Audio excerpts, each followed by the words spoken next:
वडोदरा महानगर पालिका के 6200 करोड़ के बजट की पेशकश के बाद आज स्थायी समिति की बैठक मिली थी। दरअसल स्थायी समिति की आज की बैठक में विभिन्न फैसले लिए गए। तब बदलाव के साथ 6219 करोड़ का साल 2025-26 का वडोदरा महानगर पालिका का बजट मंजूर स्थायी समिति की बैठक में किया गया। दरअसल स्थायी समिति में आय बढ़ाने और खर्च घटाने पर जोर दिया गया। इसके अलावा भी अन्य कई फैसले लिए गए हैं, जिसके मुताबिक 1 मार्च से शहर को होर्डिंग फ्री बनाया जाएगा। शहर के तालाब का गिर फाउंडेशन की ओर से सर्वे किया जाएगा।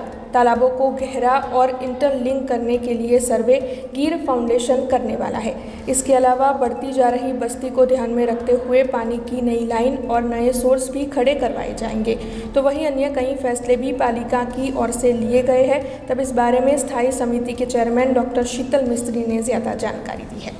वडाप्रधान श्री नरेंद्र मोदी અને મૃદુ અને મક્કમ એવા માનનીય મુખ્યમંત્રી શ્રી ભૂપેન્દ્ર પટેલની ડબલ એન્જિનની સરકારમાં જે રીતે ભારતનો ગુજરાતનો સર્વાંગી સમાવેશક વિકાસ થઈ રહ્યો છે, એવી જ રીતે વડોદરા પણ વિકસિત થાય, વડોદરા પણ સાચા અર્થમાં સ્માર્ટ સિટી બને, ગ્રીન સિટી બને, રેઝિલિયન્ટ સિટી બને, સસ્ટેનેબલ સિટી બને અને તમામ નાગરિકોની સુખ સુવિધામાં વધારો થાય એવું 2024-25નું રિવાઇઝ બજેટ અને 25-26નું ડ્રાફ્ટ બજેટ માનનીય કમિશનરશ્રી દ્વારા 28 જાન્યુઆરીના રોજ સ્થાયી સમિતિ સમક્ષ રજૂ કરવામાં આવ્યું હતું।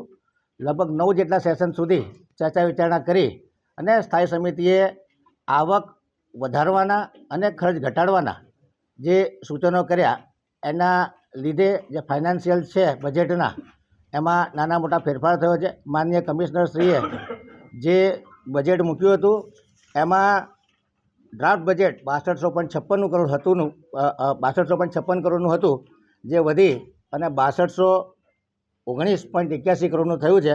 આમ 19.25 કરોડનો વધારો કરવામાં આવ્યો છે। જે રિવાઇઝ બજેટ હતું એનું કદ 6013.61 જ રહ્યું છે, પરંતુ જે બાકી સિલક છે એમાં નાના મોટા ફેરફાર થયા છે। हमसे जुड़े रहने के लिए हमारे YouTube चैनल को सब्सक्राइब करें और नई वीडियो की नोटिफिकेशन के लिए बेल आइकॉन को दबाएं।